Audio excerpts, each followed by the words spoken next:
Mohammed Shafiq, Chair of PCS National Black Members Committee. Thank you very much for all that you're doing and the leadership you are giving. PCS have always been there fighting and defending Black workers. So thank you for that leadership and all the work that you and PCS are doing. So please address the conference now. Thanks. Well, Gloria, thank you so much. And it's a pleasure to be sharing this platform with you and colleagues who are leaders inspiring Black communities across the country. I salute you all. Good morning to everybody watching. Thank you so much for the invite to speak at this very important conference. I want to begin by paying tribute to Stand Up to Racism and everyone involved in the planning of this conference. The activity we are involved in is vitally important to ensuring we build a world free of bigotry and racism. Now, some may belittle, as we've just heard, and criticize those of us who take a stand.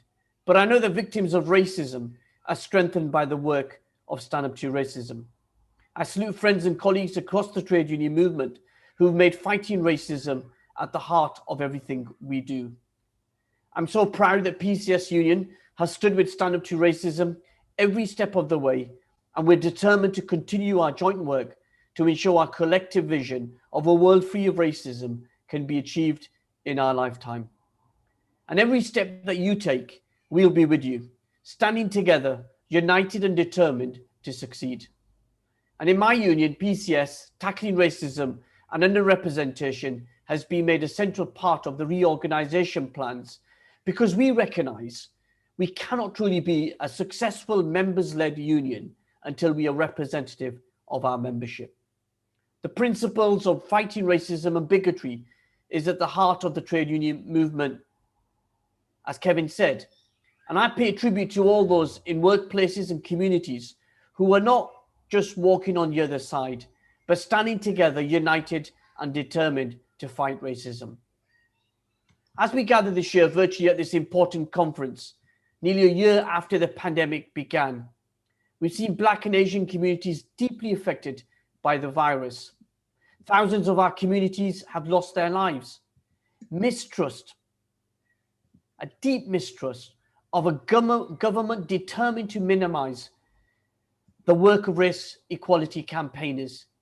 It's just not good enough for the government to say there's a disproportionate impact on BME communities without actually addressing the underlying issues. Successive governments of all parties have ignored or paid no attention to deal with those issues. The low pay, health inequality, crowded housing, lack of employment opportunities, and racism in the workplace. Now, when this pandemic began, the first 5 people who died working for the NHS were British Muslims.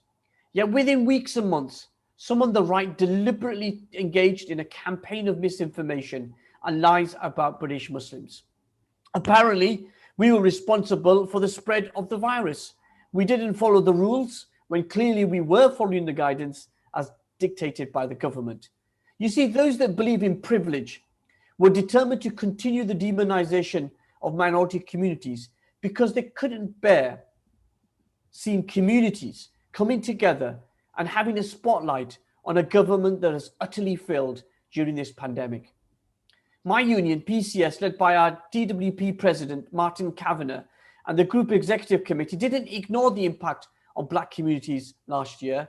They forced the DWP to introduce the COVID-19 BME risk assessment, which has enabled thousands of BME staff across the country to get the equipment to work from home so their families could be protected. The reaction for some of those was shameful. Some suffered accusations such as wanting special treatment, the risk assessments being, I quote, inverted racism, with one member being told that white lives matter too. But this did not deter our GEC. They continued their fight to ensure it was a mandatory requirement, and finally the department relented, and this is widely being used by Black members across the country. The point I'm trying to make is that tackling racism isn't just about confronting it in our communities and the easy battles, but in workplaces. And in that battle, we have so much more work to do and so much to achieve. I want to in particular acknowledge this morning and pay tribute to a great and beloved friend who's a towering figure who is always on the front line fighting racism. For decades, Zita Holborn, our PCS Vice President, has always stood up and led, and I want to salute her this morning for her leadership and inspiration and all her hard work over these years. The anger and disgust at the brutal murder on camera of George Floyd in the United States galvanized millions around the world to stand together to say Black lives do matter. People of many ethnicities and backgrounds stood united around the world, and we can take great pride that Stand Up to Racism was once again on the front line leading the fight. I want to salute race equality campaigners across the United States who organized and worked to defeat Donald Trump and his nasty, racist, Islamophobic and fascist ideology in November's election. It was the Black Americans, Asian Americans, Latino Americans, white Americans who recognized the damage he had done to the fight of racism and Americans standing in the world. So yes, today we celebrate the defeat of Donald Trump in that election, but that ideology of hatred and bigotry still exists, and we've seen it this very weekend at the Conservative Political Action Conference being held in Texas. And I want to send our solidarity to our friends and brothers and sisters in the United States as they continue their fight against racism and bigotry. Now, whether it's taking on the far right, who've tried to normalize their racism and bigotry to exposing the rampant Islamophobia perpetuated by politicians, journalists and commentators, we have a great champion in Stand Up to Racism. And on behalf of my union, PCS, I want to pay tribute to your amazing work and promise my union will continue to stand with you every step of the way. Gloria, in conclusion, I want to thank Stand Up for Racism for their support for me personally over the years. As I've confronted the far right on the media, you stood with me. When I got death threats from the far right, you were the first organization that rang me to make sure I was okay and standing with me and always standing up against racism. So let me give you this pledge. I will always continue to stand with you. But we may often not get the chance to celebrate our successes because as soon as we succeed, we move on to the next battle or struggle. But today we can stand tall with pride in all that we have achieved together over the years against racism. In conclusion, our work goes on to defeat racism, Islamophobia and anti-Semitism and bigotry. We will never give in, and one day very soon, I promise you, we will prevail.